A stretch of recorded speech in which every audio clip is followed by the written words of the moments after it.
Chapter 2 हो गया ना बाबू।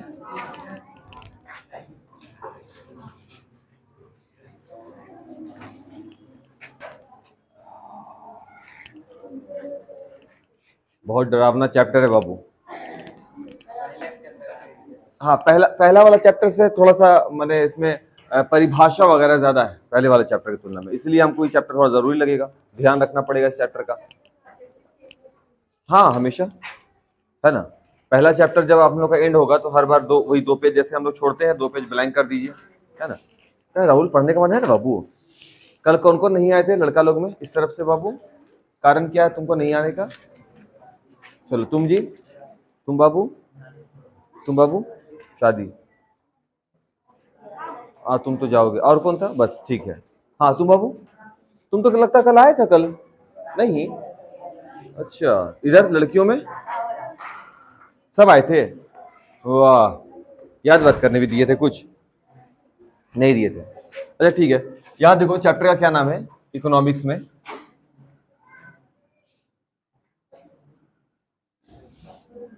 पहला चैप्टर हो गया है, पहला चैप्टर बहस नहीं करेंगे। यहाँ देखो, राज्य एवं राष्ट्र की आय। राज्य का मतलब हम अपने बिहार का जिक्र कर लेंगे, ज्यादा अच्छा रहेगा। और राष्ट्र की आय में हम अपने देश का जिक्र करेंगे, ठीक है ना। इनकम के बारे में कई बार बात होता है, हम लोग ये सब भी शब्द सुने होंगे। जीडीपी सुने हैं नाम? हाँ, जीडीपी नाम बहुत बार हम लोग अपने प्रधानमंत्री से भाषण के दौरान सुने ही हैं। और हमको लगता है कि तुम में से शायद कोई भी ऐसे नहीं होंगे जो इसको समझते होंगे फुल फॉर्म के अतिरिक्त। तो जानते हो क्या? नहीं ना बाबू, उसको सकल राज्य घरेलू उत्पाद ऐसा शब्द सुने हो? शुद्ध राष्ट्र, हाँ कौन बोले? हाँ क्या होता है बाबू? अच्छा सिर्फ नाम सुना गया। फिर है शुद्ध राज्य घरेलू उत्पाद, सुने हैं ऐसा नाम? अच्छा किताब में पढ़े हैं, ठीक है। इसके अतिरिक्त कुछ आज नहीं चलेगा तुम्हारा, आज तुम्हारे दिमाग से ऐसे ऊपर ऊपर जाएगा, बोतल में पानी भरने वाला बातें नहीं, समझ गया ना? दिक्कत काहेला होगा? देखो बाबू, सबसे पहले बिहार का जिक्र करेंगे, राज्य आय के बारे में। तो बिहार के आय का अगर तुम जिक्र करो, क्योंकि राज्य अपना बिहार है, तो हमको लगता है कि हम लोगों को इसी के इर्द गिर्द रहना चाहिए, है ना। फालतू में हम सबका जिक्र क्यों करेंगे? अब अपने बिहार का जिक्र करते हैं। स्वतंत्रता प्राप्ति के बाद, जब से हमको आजादी मिली उसके बाद देश की आय भी बढ़ी है, जिसको हम लोग राष्ट्रीय आय बोलेंगे, पढ़ेंगे हम लोग आगे। देश की आय बढ़ी, देश के बाकी राज्य जो है उनकी भी आय बढ़ी, लेकिन उनके तुलना में हमारे आय, यानी हमारे मतलब बिहार की, ये उस लेवल पे नहीं बढ़ी जैसे बाकी राज्यों के साथ हुआ। सही है। और बहुत सारा कारण है, प्राकृतिक कारण भी ले सकते हैं, जैसे कि कुछ ऐसे राज्य हैं जहां खनिज संसाधन मिल गए, है ना, हमारे पास नहीं थे। कुछ ऐसे राज्य हैं जहां खनिज संसाधन मिले तो हमारे पास भी मिले, लेकिन फिर स्वतंत्रता के बाद ये 2000 के आसपास बंटवारा वगैरह हुआ और रिसोर्सेज जितने भी थे वो दूसरे राज्यों में चले गए। ये भी एक कारण हो सकता है। मतलब कारण तो हम लोग पिछले चैप्टर में देखा है, कुछ कारण हम लोग उसमें भी बात किया है ना शायद, बिहार के बारे में किसमें, इसी चैप्टर में तो बात किए थे सब, पिछले वाले चैप्टर में बात किए थे। ये सब एक कारण हो सकता है। पिछले चैप्टर में हम लोग एक चीज पढ़ा था जिसका नाम था प्रति व्यक्ति आय। इसके बगैर हम इसका जिक्र नहीं करेंगे, बहस नहीं हो सकती इसके। प्रति व्यक्ति आय क्या होता है बाबू? कुल, है ना, देश की आय, यानी देश की कुल आय, है ना, बटे कुल जनसंख्या, है ना बाबू। और इस बात का ख्याल रखना होगा, ये जो अच्छा यहाँ देखो उल्टा लिख दिया, कुल देश की आय का मतलब है देश की कुल आय, पता चला कि पूरे देश का जोड़ रहे हो। देश की यहाँ कुल आय, कुल टोटल इनकम देश का, लेकिन ये टोटल इनकम कब से कब तक का होगा? एक वित्तीय वर्ष, तो एक वित्तीय वर्ष, और एक वित्तीय वर्ष कब से कब तक माना जाता है? 1 अप्रैल से 31 मार्च। तो हम ये कह सकते हैं कि 1 अप्रैल 2022 से चालू हुआ है अगला नया वित्तीय वर्ष, और वो 31 मार्च 2023 तक चलेगा। हाँ तक चलेगा। 1 अप्रैल 2022 से लागू हो चुका है अगला वित्तीय वर्ष, और ये कब तक चलने वाला है? 31 मार्च 2023। अब सुनो ध्यान से, इस एक साल के पीरियड में, इस एक साल के काल में देश की जो टोटल आय रहेगी, कुल आय, उसको कुल जनसंख्या से भाग दो तो आपको मिल जाएगा प्रति व्यक्ति आय। वार्षिक होता है ये। वार्षिक का मतलब एक वर्ष में। और जहां तक लगता है पिछला चैप्टर का हमको ध्यान रहा, लगभग 68,000 समथिंग रुपया 2012-13 के आंकड़े के अनुसार, 2012-13 के आंकड़े के अनुसार लगभग 68,000 ऐसे ही कुछ था ना इनकम वार्षिक। कितना बाबू? 13-14 के आसपास था। कितना था बाबू 13-14 के आसपास? हाँ, 79,118, 79,118 वार्षिक। एक व्यक्ति औसतन होता है ये, है ना, एवरेज। तो एक व्यक्ति एक वर्ष में औसतन इस एरा में कितना कमा पा रहा था? 12 से डिवाइड कर दीजिए, मंथली मिल जाएगा। और अगर 12 से नहीं करेंगे तो ये वार्षिक है, एक साल में वो इतना कमा पा रहा है। ठीक है, क्या दिक्कत है? क्या हुआ, नहीं हो रहा रिकॉर्ड? हाँ ठीक है। तो ये वाला जो नियम है, ये जो फॉर्मूला है, इसको हम लोग औसत भी बोल सकते हैं, है ना, एवरेज। क्यों औसत बोल सकते हैं?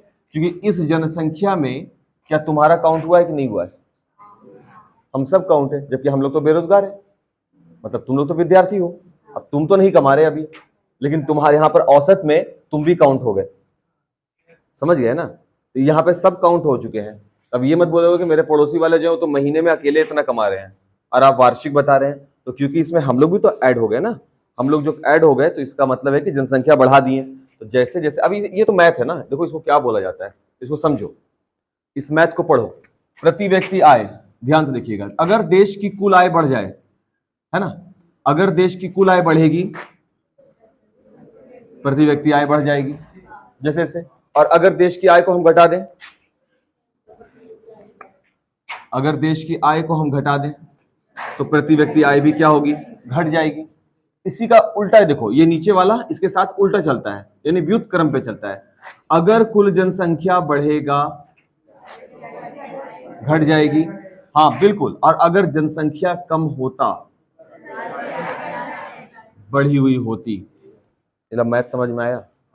हाँ बिल्कुल, ये दोनों अनुक्रम पे होते हैं। देश की आय जितनी ज्यादा, प्रति व्यक्ति आय उतनी ज्यादा।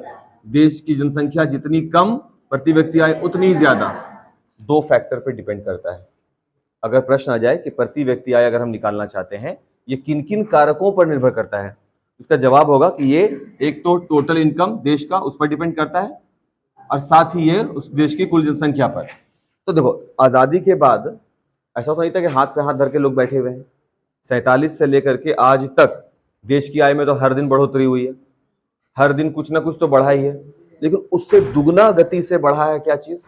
जनसंख्या। ये 2 बढ़ रहा था तो ये 200 बढ़ रहा था, समझ में आ रहा है? और बिहार में 200 नहीं था, 2 और 2000 था। समझ में आ रहा है बात? तो बाकी के राज्य जो थे वो इस मैथ को अच्छे से समझ चुके थे। बाकी के जितने भी राज्य का मतलब वहां के लोग, ठीक है ना, तो बाकी राज्यों के लोग इस बात को समझ चुके थे कि अगर हम अपने हालात को सुधारना चाहते हैं तो औसत प्रति व्यक्ति जो आय है, हमको इसमें बेहतर करना होगा, हमको ये ज्यादा अच्छा करना होगा। और उसको ठीक करने के चक्कर में वो जानते थे कि देश की आय में तो अपना योगदान देना ही है, यहां भी अपना योगदान देना है इसको कंट्रोल करने में। हम लोग बिहार के जो लोग हैं, हम लोग इस पर तो ध्यान दिए ही, ऐसा बात नहीं कि इस पर ध्यान नहीं है हमारा, क्योंकि हम लोग अब पूरी तरह से किस पर डिपेंड है? कृषि पर। बिहार का बोला ही जाता है कि रीढ़ है, पढ़े भी थे पिछले चैप्टर में, बिहार की अर्थव्यवस्था की जो रीढ़ है वो कौन है? कृषि है। तो ये है हमारी अर्थव्यवस्था की रीढ़, हम मानते हैं, तभी तो पैसा दे देंगे, यहाँ पैसा इसी से आएगा। लेकिन जो दूसरा सबसे प्रमुख कारण है, कारक जो है, वो है जनसंख्या। इतना दर पे, इस रेट पे जनसंख्या बढ़ रहा है, इस रेट पे बढ़ा जनसंख्या कि जब आमदनी बढ़ता था ना, आमदनी बढ़ रहा था, जैसे इसको समझो ना बाबू, कि घर का आमदनी मान लेते हैं 20,000 मात्र, बोलो इसमें क्या होना, और लोग हैं घर में, अगर उसके लोग हैं मान लेते हैं कि 20 लोग हैं, तो अब इस 20 से डिवाइड करो, कितना हुआ? हर एक को मिला 1,000, मात्र 1,000 रुपया एक पर मिलेगा। और वही 20,000 को अगर तुम 10 लोगों पे खर्चा करो तो देखो क्या हो जाना है, समझ में आ रहा है? उसी को तुम 10 लोगों पर खर्चा करने के बदले 5 लोगों पे खर्चा कर दो, तो जनसंख्या कम हो रहा है, तो ये आउटकम निकल रहा है ना ज्यादा। ये वाला मैथ बिहारियों को जल्दी समझ में नहीं आया, हम लोगों को समझ में नहीं आया, और इसी वजह से जनसंख्या जो है वो ऐसा बढ़ा कि हमारी प्रति व्यक्ति आय लो और लोएस्ट पॉइंट पे चली गई, एकदम नीचे चली गई। अब हमारी प्रति व्यक्ति आय वहां है जहां इस देश का कोई भी दूसरा राज्य इतना ज्यादा नीचे नहीं है। समझ गए? 20-25 हजार रुपया सालाना वार्षिक शायद है, 25 या 28 के आसपास, 28 के आसपास है। ये भी 12-13 का आंकड़ा होगा, बताइए। 12-13 के आंकड़े के अनुसार हमारी जो प्रति व्यक्ति आय है वो 28,000 रुपया सालाना है, एक साल में 28,000 रुपया। अब ये 28,000 है बाबू, इसको तुम 12 से भाग लगाओ, कितना निकलेगा? 2-2,500 रुपया मंथली। अब बोलोगे सर मेरे घर में तो हैं, उनको तो 80,000 रुपया महीना आ रहा है। हम लेंगे बाबू जो तुम्हारे घर में है वो एक व्यक्ति है ना, अब उस एक व्यक्ति के अंडर में 10 लोग पल रहे हैं, तो वो उसका मतलब है कि वो 11 लोगों का 80,000 में गुजारा होगा। तो 80,000 को 11 से भाग दीजिए, 7,000 रुपया, लगभग 7,500 रुपया पड़ेगा लगभग में। समझ में आ रहा है बात? और ऐसे देश के हालात नहीं सुधरते हैं कि एक घर में 25 लोग मिलकर के ज्वाइंट फैमिली में रह रहे हैं, एक को नौकरी लग जाएगा तो विकास हो गया। उसको विकास नहीं बोला गया, वो नहीं है। हर एक का क्या, हर एक का होना है, समझे? तब जाकर के आपका प्रति व्यक्ति आय सुधरेगा, और जब ये सुधरेगा यानी हर आदमी के पॉकेट में आ जाएगा पैसा, और जब हर एक के पॉकेट में होगा पैसा तो सुधरेगा अपना, इसी बढ़ता रहेगा। और जब तक ये इसी प्रकार बढ़ता रहेगा तो कल्पना भी मत कीजिए आप इसका, है ना। तब तक हम लोग के सिलेबस में वो टॉपिक रहेगा, बिहार के आर्थिक रूप से पिछड़ेपन के कारणों को लिखें, समझ गए ना। और फिर हम लोग क्या बोलेंगे कारण में? कृषि के उत्तम तकनीकों का अभाव। उत्तम तकनीक का क्या अभाव? देश में उत्तम तकनीक नहीं है क्या कृषि का? बिल्कुल है, बिल्कुल है। लेकिन क्या है, हम लोगों के पास ज्ञान का अभाव है, जानकारी नहीं है, जानकारी नहीं है। अब जानकारी नहीं है तो हम लोग कृषि में वो उत्तम तकनीक का इस्तेमाल ही नहीं करते हैं, सही है क्या? और फिर वो कृषि पर निर्भरता, जनसंख्या ज्यादा बढ़ेगा तो सबको चाहिए नौकरी। कभी एग्जाम वाले सेंटर पे जाओ जहां सरकारी जॉब का वैकेंसी वगैरह का एग्जाम चलता है, तो जाकर तुमको दिखेगा, तुम खुद जाकर के पूछोगे कितने पदों का ये एग्जाम चल रहा है, तो बोलेगा कि 600 पद का। कितने लोग बैठ रहे हैं? लाखों की संख्या में। अजीब लगता है ना सुन के? हाँ, लेकिन वैकेंसी ऐसा ही है, बेरोजगारी का लेवल ऐसा है, जनसंख्या के बढ़ने से ये चीज हो रहा है बाबू। एक और दिलचस्प बात बताएं इकोनॉमिक्स में, सुनो, बड़ा शानदार चीज बता रहे हैं। तुम में से यहां पर लगभग 40 लोग बैठे हैं, लगभग। अब इन 40 लोगों में तुम देखो 20 से 25 लोग ऐसे होते हैं, 20 से 25 लोग ऐसे होते हैं जिनको पढ़ने का बहुत शौक होता है। मतलब उनको लगता है कि नहीं भाई, जीवन का उद्देश्य ही पढ़ाई है, मतलब बाकी सब चीज सेकेंडरी है, प्राथमिकता जिसको दे रहे हैं वो प्राइमरी जिसको बोलते हैं, वो किसको बोल रहे हैं? वो एजुकेशन को। ध्यान से समझना। और इसमें 15 लोग ऐसे यहाँ पे बैठे हुए हैं जिनका है कि हाँ चलो ठीक है कुछ कर लेंगे। समझ में आया बात? अब जो कुछ कर लेंगे, ये वाले स्टूडेंट, इनको मालूम था कि हमको नंबर लाना है, तो ये ले जाते हैं 70-80% के आसपास। फिर ये बच्चे जाते हैं आईएससी में, वहां जाकर के 70-80% या 90% भी ले आते हैं नंबर, ठीक है, और ला भी सकते हैं, क्या दिक्कत है। इसके बाद क्योंकि ये पढ़ने में बेहतर है, इसलिए ये आगे चल के इंटर करते हैं, ग्रेजुएशन करते हैं, और किसी ना किसी UPSC BPSC and all that सरकारी जॉब किसी का अपना तैयारी लग जाते हैं। ये भी आए, ये भी, ये जब आगे बढ़ते हैं, देखो ध्यान से समझना, ये जब आगे बढ़ते हैं तो इनका भी सेम केस चलता है, उतना परसेंटेज नहीं लाएंगे लेकिन ये भी लाते हैं, आगे बढ़ते हैं और यहाँ पहुंच जाते हैं तैयारी के लिए। एक जगह पर जब ये इकट्ठा होते हैं ना तो वो लाख की संख्या बनाते हैं। अब बोलोगे सर ये तो अच्छी बात है, कैसे भी करके सब पढ़ रहा है, सब पास हो रहा है। मैं नहीं, तुम समझे नहीं बात को मेरे। एग्जाम में जो चीटिंग वाला जो केस चलता है, ये वो लोग होते हैं, समझ गए ना। और ये भी तुम लोग बोलोगे कि ये हम क्या कर रहे हैं, ये लोग जब यहाँ पहुंचते हैं तो इनको तो जॉब नहीं लगता, क्योंकि ये 20 से 25 लोग तो मेहनत कर रहे थे ना, तो मेहनत करने वाले को जॉब लग जाता है। ये जो 15 लोग हैं जो किसी भी तरीके से साम दाम दंड भेद करके जो अपना एग्जाम पास कर रहे थे, ये भी यहाँ पहुंच जाते हैं।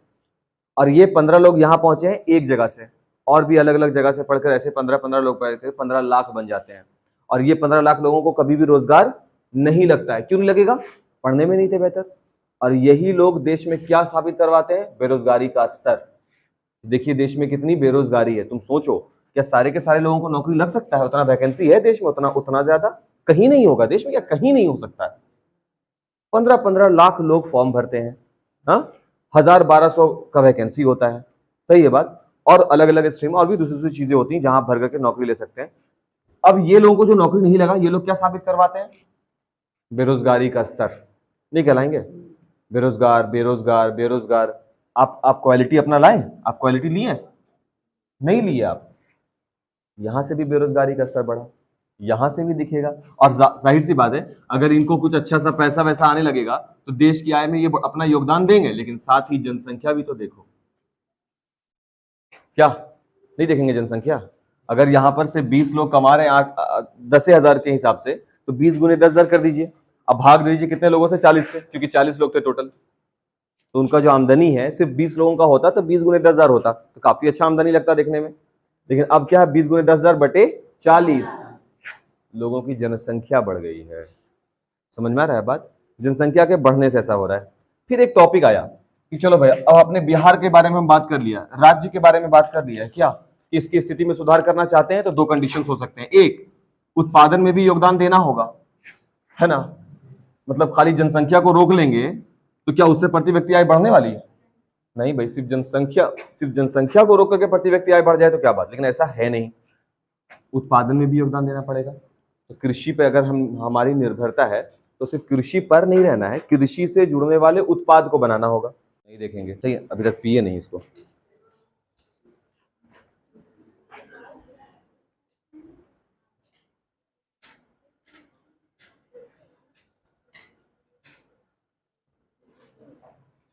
तो ले जाना साथ में कचड़ा को।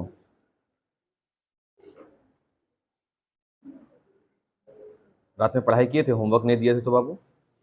क्या पढ़े थे बाबू?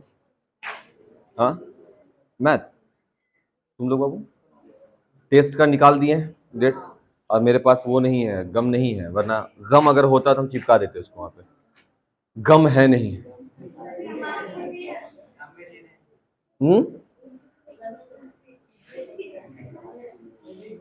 तुम लोग को मिला बाबू टेस्ट का?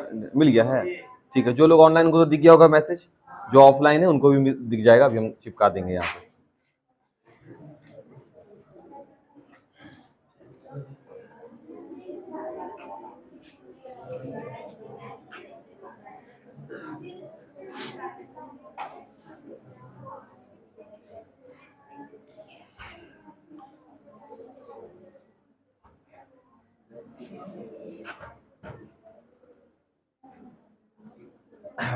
देख बाबू, अब तो बिहार के बारे में जो चर्चा की है वो हो गया ठीक ठाक, है ना, मिला जुला करके। इसमें हमको पता चल चुका है कि अगर आप बिहार में अपना योगदान देना चाहते हैं अपने राज्य में, हालांकि बहुत सारे लोग को हम ऐसे देखते हैं ना कि जैसे ही थोड़ा पढ़ लिख लेते हैं अपने राज्य को छोड़कर बाहर चले जाते हैं। सही बोल रहे हैं ना? अपने राज्य को छोड़ करके चले जाते हैं। मतलब ऐसा भी नहीं है कि मैंने बिहार है तो मैंने पटना डिस्ट्रिक्ट में है, किसी और डिस्ट्रिक्ट में जाकर के वहां, नहीं नहीं नहीं, एकदम छोड़ के चले जाते हैं सीधा, है ना? ये कितना कितना अजीब बात है ना, कितना अजीब बात है। हम ये नहीं कह रहे हैं कि मैंने रहना अच्छी बात है, ये नहीं कह रहे हैं। हम ये कह रहे हैं कि आप जहां रह रहे हैं उसके हाल को सुधारने का कोई भी आपका योगदान नहीं दिखता। आप सिलेबस में उसको पढ़ते हैं, हम बिहार को ऐसा कर देंगे वैसा कर देंगे, और सिर्फ बिहार को ही छोड़ के जाने वाली बात नहीं है। बहुत सारे समझदार लोग ऐसे भी हैं जिनको बहुत अच्छा पैकेज मिल रहा है, बहुत अच्छा पैकेज मिल रहा है, ऐसे बोल बोल के वो अपनी क्वालिटी को अपने देश में नहीं लगाते, दूसरे देश में चले जाते हैं और बोलते हैं कि फला आदमी है उसको बहुत अच्छा पैकेज मिल रहा है और वो किसी और जगह पे काम कर रहा है। इकोनॉमिक्स में ये सारा जिक्र होगा बाबू, सारा जिक्र होगा। अब आप प्रोडक्ट किसके थे? तुम प्रोडक्ट थे, तुम भी एक उत्पाद थे, किसके? अपने देश के। सही है, बेहतर से बेहतर तुमको बना करके दिया गया। तब जाहिर सी बात है कि इस प्रोडक्ट का जो फायदा होना है, लाभ लेना है, वो लाभ किसको मिलना चाहिए था, है ना? और हम ज्यादा लालच के चक्कर में हम अपना सेवा कहाँ दे रहे हैं? दूसरे दे रहे हैं। इसमें प्रतिष्ठा भी मिलने लगा है हमको। तो अजीब बात ये भी लगता है कि कहाँ है भाई, तो बच्चा जो है वो साउथ अफ्रीका में है। हाँ, क्या कर रहा है? घास गढ़ रहा है वहां। नहीं नहीं, मतलब कहने का मतलब बहुत बहुत रेप्यूटेड जॉब है। आप लोग को भी लगे बेहतर से बेहतर लगे, इंशाल्लाह, वो नहीं कह रहे। मिल रहा है आपको पैकेज, ठीक है ना? आपको इतना अच्छा पैकेज मिल रहा है तो देश में क्या करना? देश का हालत तो बहुत खराब है एकदम, तो तुम ठीक करो, तो तुम ठीक करो। है इतना गट, है इतना साहस, साहस है तो आओ ऊपर, है ना? नहीं, अगर अगर साहस है तो 2 कदम तुम भी चलो आगे, खींच के लेके चलो। अकेले कैसे चले, अकेले कैसे? अकेले नहीं चल सकते तो कम से कम पहले टालने का कोशिश तो करो। शायद तुमको देख कर, ऋतिक को देख करके हम भी आगे बढ़ जाएं, और हमको देख के शायद नगमुनी आगे बढ़ जाए। और लड़कियां, अगर बेलना चौकी से फुर्सत मिल जाए तो आप तो और बेहतर तरीके से कर सकती हैं काम, आप में यूनिटी हम लोग से ज्यादा होती है, आप और बेहतर कर सकती हैं, लेकिन ऐसा है नहीं। मुंह बना रही है वो, मजाक बात कर ही नहीं रहे बाबू। हम बिहार के बदहाली का जिक्र पता है, हम भी पढ़े थे, और हम कब पढ़े थे? 2007-8 में, 8 में दिया ना मैट्रिक, और तुम लोग पैदा नहीं हुए थे तब, हो गए थे, जमीन पे लोटपोट कर रहे थे तब, ये ठीक है, ये ठीक है। जब तुम लोग जमीन पर लोटपोट कर रहे थे तब हम बिहार के आर्थिक रूप से पिछड़े के कारण में, यकीन मानो, किसान वाला स्थिति जो बोलते हैं, उत्तम तकनीक का अभाव, वो पढ़े, जनसंख्या वृद्धि आज से 14 साल पहले, और उस टाइम 13-14 नहीं लिखा रहा था, क्योंकि 2008 में मैट्रिक किए हैं, समझ रहे हैं ना, उस टाइम 13-14 आंकड़ा नहीं था, तो आंकड़ा बदला है, देखिए यहां पर, लेकिन हालात देखिए कैसे, अभी भी आज भी हम किन कारणों का जिक्र कर रहे हैं, वही आज भी वही है कारण, और आप इसमें योगदान दे रहे हैं कि नहीं दे रहे हैं पता नहीं। समझ में आ रहा है सर? अब इस पिछड़ेपन को दूर करने के लिए आपका क्या योगदान होगा? आप बेहतर शिक्षक बन जाइए, यहां आकर के बैठ जाइए, यहाँ के स्कूल को सुधारिए, समझ गया ना?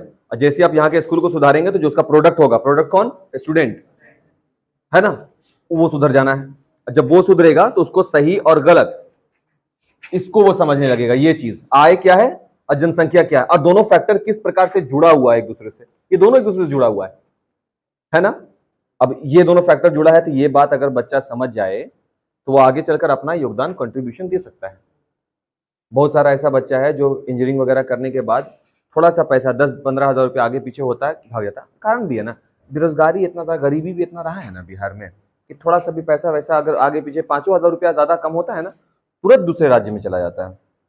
प्रोडक्ट आप अपने राज्य के हैं, आप दूसरे राज्य में जाते हैं, अपॉर्चुनिटी कम हो जाती है यहाँ, है ना? शायद ये भी एक कारण हो सकता है। अवसर, क्या लग रहा है, सही बोल रहे हैं क्या? बिहार में सर, तो तुम्हारा जवाब होगा सर, जैसे आप बोल रहे हैं बिहार से ना जाएं, तो बिहार में क्यों रुके, इसका कारण आप बताएं, है ना? ये भी तो हो सकता है ना, क्योंकि हम लोगों के पास अपॉर्चुनिटी भी कम मिली है, बिहार में अपॉर्चुनिटी भी कम दी गई है। मतलब अगर देखा जाए तो पहले पहले शिक्षण संस्थान वगैरह कम थे, अभी हैं पढ़ने के लिए तरह तरह का शिक्षण संस्थान है। अभी जॉब की अपॉर्चुनिटी कम है, सही है ना?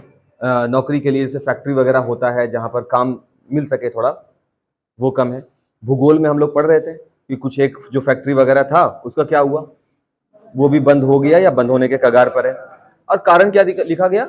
बिजली। कारण भी कैसा दे रहे हैं हम लोग? बिजली का कारण दे रहे हैं, सही है ना बात? तो इन सब कारणों से हम ये कह सकते हैं, इन सब कारणों से हम कह सकते हैं कि अवसर का अभाव है बिहार में। अपॉर्चुनिटी, अभाव का मतलब कि है ही नहीं, अभाव का मतलब होता है कमी। मतलब सर ऐसा बात नहीं है, आप जो बोल रहे हैं ऐसा नहीं है, हम करना चाहते हैं सर, हम बिहार में अपना योगदान देना चाहते हैं सर, बट कहां पर देंगे सर? जैसे सर हम अगर इंजीनियर बन भी जाते हैं सर, मान लेते सर हम मैकेनिकल इंजीनियर बन जाते हैं, हम ले हाँ तो सर हम बिहार में अपना योगदान कैसे देंगे, जबकि यहाँ है ही नहीं ऐसा कुछ, हमको नहीं पता चल रहा है सर, और होगा भी सर तो 1-2 होगा सर, तब आप ही बताएं कि हम बिहार में रुक करके क्या करेंगे सर? ये बात भी सही है। तो कहीं ना कहीं अपॉर्चुनिटी का अभाव है। तो ये हम लोग से ऊपरा वाला जो स्तर है उसको ये बात सोचना होगा कि अपने प्रोडक्ट को यहां कैसे रोक करके रखें, क्योंकि अपना प्रोडक्ट, जैसे तुम कोई इंजीनियर बन गए, कोई डॉक्टर बन गए, यहां ठहरोगे तभी ना बिहार के देश की आय में जो राज्य की आय, अगर इसको राज्य के रूप में देखो तो राज्य की प्रति व्यक्ति आय इज इक्वल टू राज्य की कुल आय बटे राज्य की कुल जनसंख्या। तो राज्य की आय में बढ़ोतरी कौन करेगा? तुम ही लोग ना हो, मानव संसाधन हो तुम, तो तुम बढ़ोतरी कराओगे इसमें। अब तुम ठहर ही नहीं रहे तो आय नहीं बढ़ रहा, तो जनसंख्या तुम रोक करके भी तुम क्या कर लोगे? रोकते रहो जनसंख्या, कुछ नहीं होने वाला, आय तो नहीं सुधर रहा ना आपका। समझ में आ रहा है बात? तो एक तरह से ये भी कारण हम दे सकते हैं कि आपके पास अभाव है इंफ्रास्ट्रक्चर का, कह दिया, कारण ये भी खत्म हो गया, सही है ना? तो अब बात ये समझ में आ चुका है बिहार के बारे में, ठीक है, कि भाई काहे ये ऐसा है, इसके पीछे रहने का कारण। पिछली बार सिर्फ कारण देख रहे थे, पिछले बार वाले चैप्टर में सिर्फ कारण देखे थे, ये अभाव, वो अभाव, कृषि पिछड़ापन और ये वो दिस दैट। अभी हम ये जाना कि यहाँ पे एक और चीज है, इंफ्रास्ट्रक्चर की भी कमी है ना। हालांकि अगर पुराना स्टैट्स देखोगे बाबू तो 2008 से लेकर के जब हम मैट्रिक दिए थे और अभी 2022, इसके बीच में बहुत बदलाव आया है। मतलब बदलाव का मतलब ये बाबू तुम ये समझो कि इसका जो ग्रोथ रेट है बिहार का, विकास दर जो है वो देश के विकास दर से भी तेज है, लेकिन ये हमको दिखेगा नहीं क्योंकि बहुत नीचे से उठ के आ रहे हैं ना। जब कोई चीज बहुत नीचे से उठकर आ रहा होता है जो हमारी कल्पना के परे है। अब इकोनॉमिक्स का केस है ये, ठीक है। हमको विकास कैसे दिखता है बताओ? विकास तुमको कैसे दिखेगा? तुम जिस एज में हो हम बताते हैं तुमको विकास कैसे दिखता है। तुम पटना जाओगे, वहां के चमक दमक को देखोगे, तुमको वो बेहतर लगेगा। बस तुम्हारे नजर में विकास वही होता है बाबू, समझ गया? तुम्हारे नजर में क्या, अच्छे अच्छे लोगों के नजर में विकास का मतलब वही होता है कि दुकान वुकान है, थोड़ा चमक वमक है, लाइट है, सड़क है ना, तो तुमको लगता है देखने में कि अच्छा ये है सिटी, ये ऐसा। तो पटना कहाँ है? बिहार में। जब वो ऐसा हो सकता है तो उसके बगल वाला क्षेत्र भी ऐसा होगा। हाँ, उसी का देख करके बगल वाला भी कॉपी करेगा, और हो भी रहा है वो चीज। पहले ऐसा नहीं था, पहले बहुत, हम बता रहे हैं ना कि बहुत ज्यादा बदलाव आया है, बहुत ज्यादा। और ये बदलाव का जो पहला सीढ़ी चला जाता है, जो पहला चीज होता है, वो गांव के स्तर से ही होता है। अपना गांव को ही देख लो, इसके शुरुआती लेवल से लेकर अब तक लेवल में बहुत चेंजेस आए हैं, बहुत ज्यादा चेंजेस आए बाबू।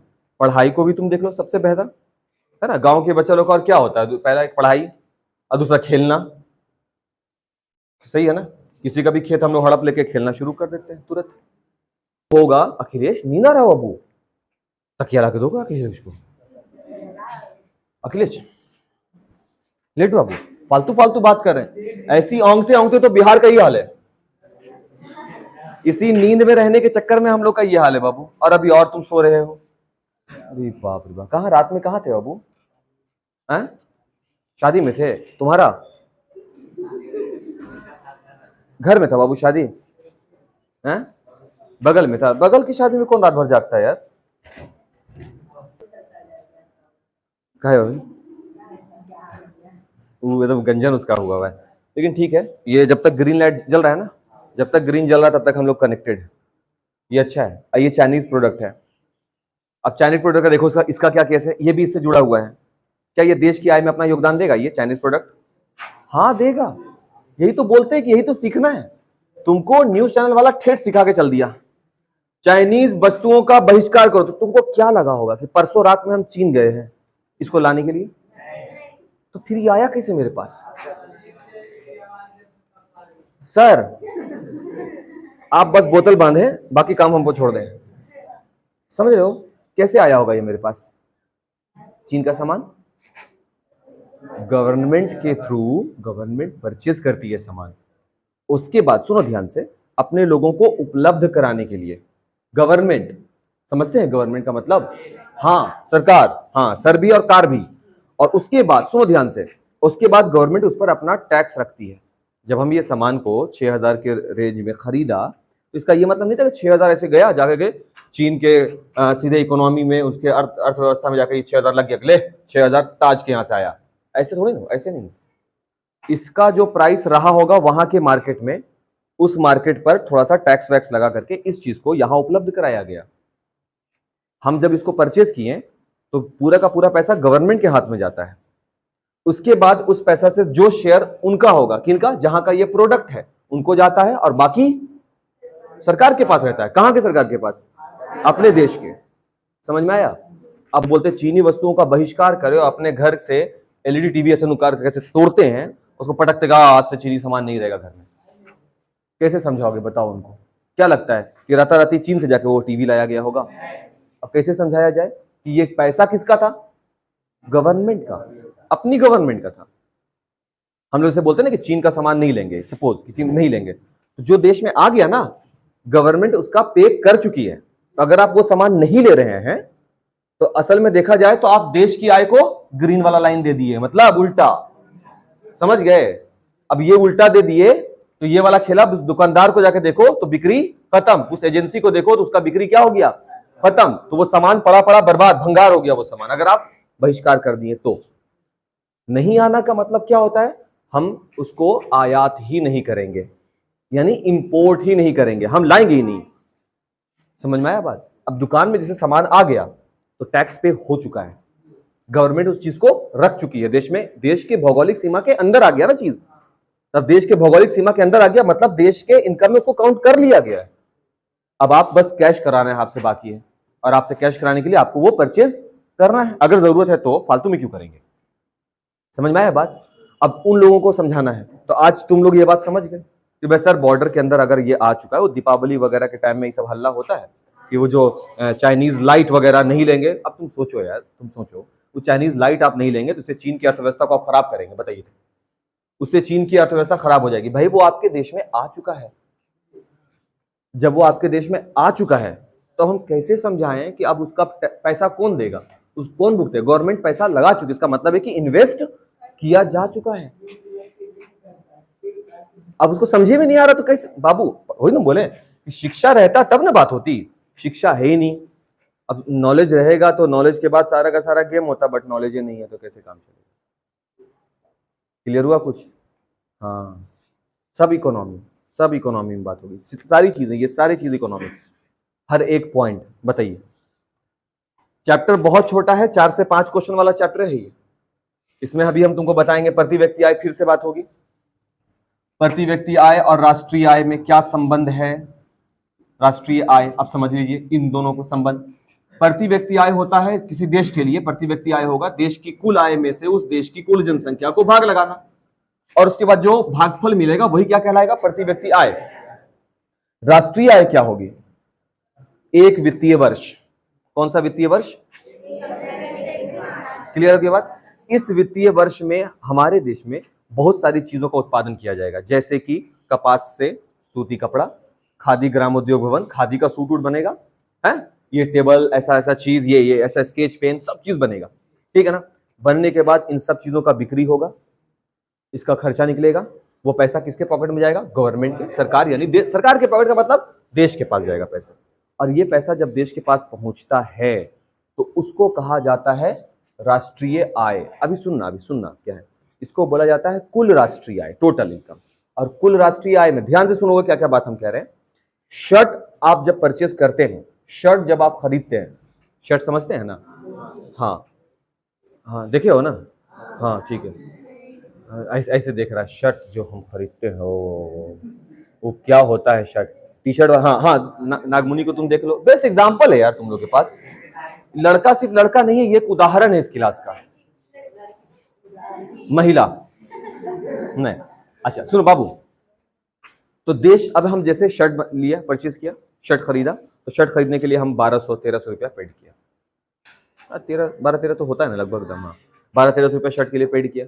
अब जो वो शर्ट के लिए आप 1200-1300 रुपया पेड करते हो, उसमें टैक्स भी जुड़ा हुआ होता है, 150, 200, 180 समथिंग टैक्स के रूप में रहता है। वो टैक्स का पैसा किसके पास जाता है? गवर्नमेंट के पास। बाकी का जो 1000 रुपया मान लेते हैं हुआ, वो 1000 रुपया उस दुकानदार का है। देखो केस देखो, वो दुकानदार जहां से वो सामान खरीदा होगा, जो बंदा सामान बेच रहा होगा, वो भी उसमें अपना टैक्स रहता है। वो पैसा किसके पास जाता है? गवर्नमेंट के पास जाता है वो पैसा। यानी इनको अपना पैसा भी मिल जाता है, प्लस गवर्नमेंट का भी अपना हिस्सेदारी जो रहता है टैक्स, वो भी उनको मिल जाता है। समझ में आ रहा है बात? तो इससे देश में क्या आता है? आय। ये मत समझना कि 1300 रुपए का सामान खरीदो, 1300 गवर्नमेंट के पास चला जाता है, तो फिर बेचारा बीच में दुकानदार को क्या मिला?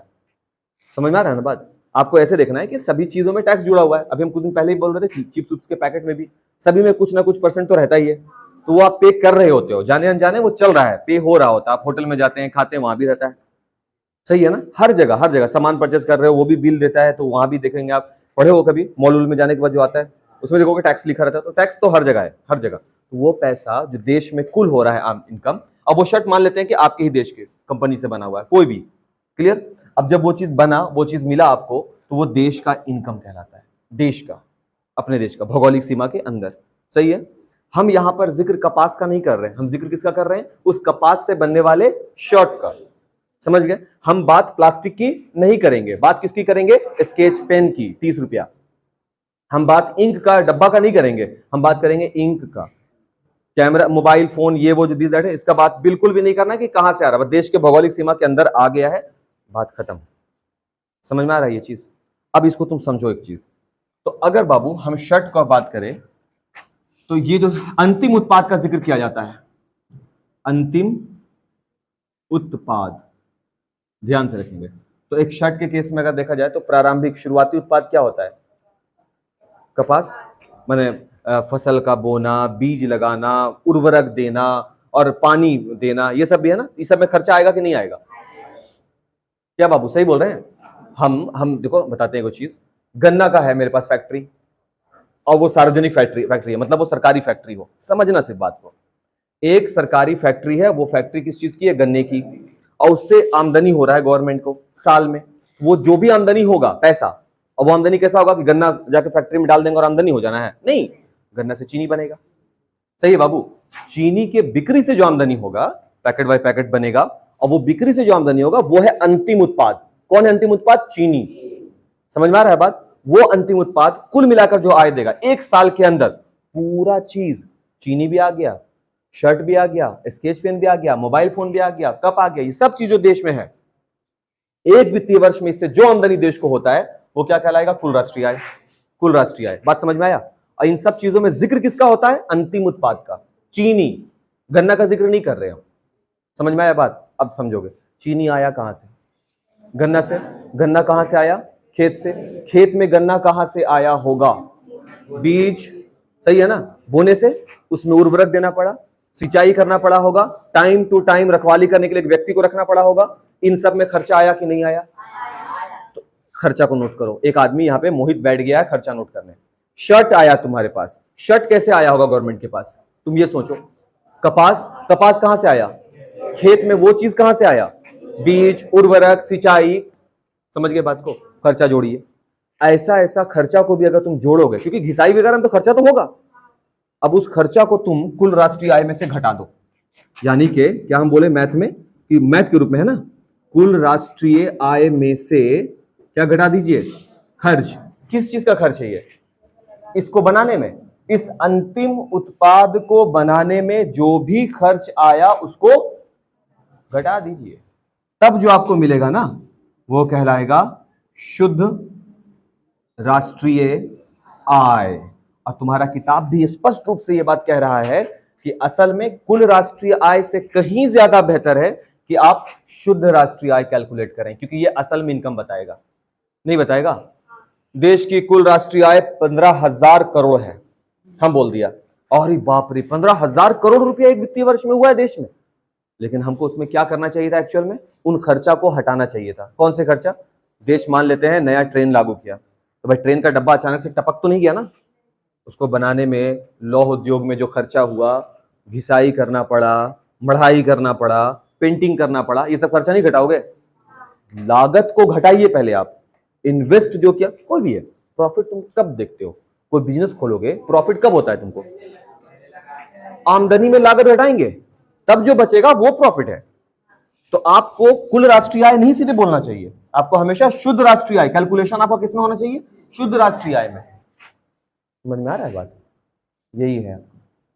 अब बोलता है आप बताओ प्रति व्यक्ति आय और राष्ट्रीय आय में क्या संबंध है? हम यहीं पे थे ना, टॉपिक मेरा। अब इन दोनों में संबंध ऐसा है कि अगर हम प्रति व्यक्ति आय कैलकुलेट करना चाहते हैं तो राष्ट्रीय आय होना चाहिए।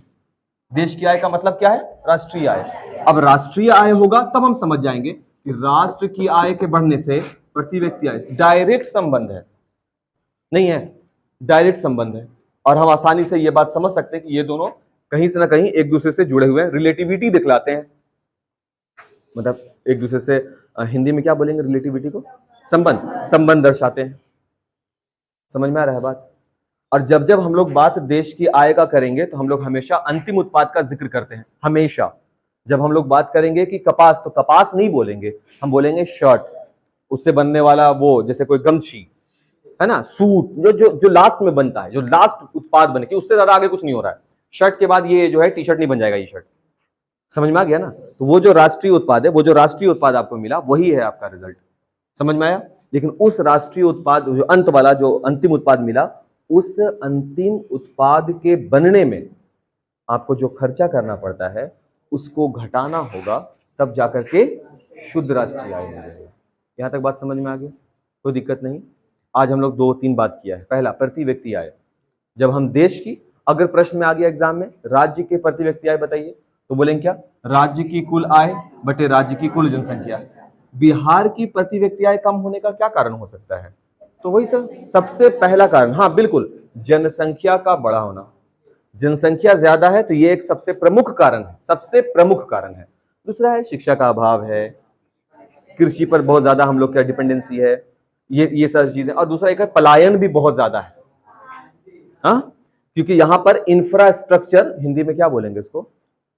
इंफ्रास्ट्रक्चर को हम तो इंफ्रास्ट्रक्चर 2-3 बार बोल दिए बाबू आज, है ना, लेकिन उसका हिंदी आधारभूत ढांचा नहीं ठीक रहेगा कि बिहार में आधारभूत ढांचा जो होना चाहिए, आधारभूत ढांचा का मतलब जो बेसिक चीजें होनी चाहिए उसका अभाव है, इसलिए हमारे विद्यार्थी भी यहां नहीं रुक पाते हैं। वो विद्यार्थी जब जॉब लेने लायक हो जाते हैं तब भी यहां नहीं रुक पाते हैं। जब जॉब देने लायक होते हैं तो बोलते हैं कि बिहार में रहकर अगर जॉब देंगे तो सामने वाले को पैसा भी कम से कम देना पड़ेगा, लोग ठहरेंगे ही नहीं। अगर हम यहाँ पे या तुम ही यहाँ पर फैक्ट्री खोलना चाहो तो तुम अगर यहाँ फैक्ट्री खोलोगे तो तुम जो काम मिलेगा, यहाँ के जो लोग ठहरेंगे, जो तुम्हारे फैक्ट्री में काम करेंगे, वो ये सोचेंगे कि अगर इसके फैक्ट्री में हम काम भी करते तो हार्डली कितना देगा, कितना मिलेगा, 10 नहीं तो 15, हार्डली इतने ना मिलेगा बाबू। उससे बेटर है वो प्रीफर करते हैं कि हम चलो यहाँ से बाहर जाकर के फैक्ट्री वगैरह खोलते हैं, तो वो यूपी में, बगले में यूपी चले जाते हैं, समझ गए, उड़ीसा तरफ चले जाते हैं, वहां जाकर के फैक्ट्री, बिहारी लोग, अपने ही लोग सब यहाँ वहां जाकर फैक्ट्री वगैरह खोल, अपने ही राज्य में नहीं खोल रहे होते। हालांकि मुख्यमंत्री का साफ कहना है कि उनकी तरफ से पूरा योगदान रहेगा अगर आप कुछ इस प्रकार का कार्य निर्वहन करना चाहते हैं तो, करना अगर चाहते हैं तो एक तो विल पावर भी होना चाहिए ना, ऐसा कुछ काम करने का, थोड़ा तो अलग करो तब ना अपना राज्य थोड़ा बेहतर हो, तो सिलेबस बदले तो मजा भी आए। अब मेरे साथ नागमुनि रहेगा, तुम लोगों को तो पता ही है, नहीं मालूम है, इसका एग्रीमेंट है मेरे साथ, पिंटू भी रुक। चलो एक क्वेश्चन लिखते हैं, एक क्वेश्चन लिखते हैं।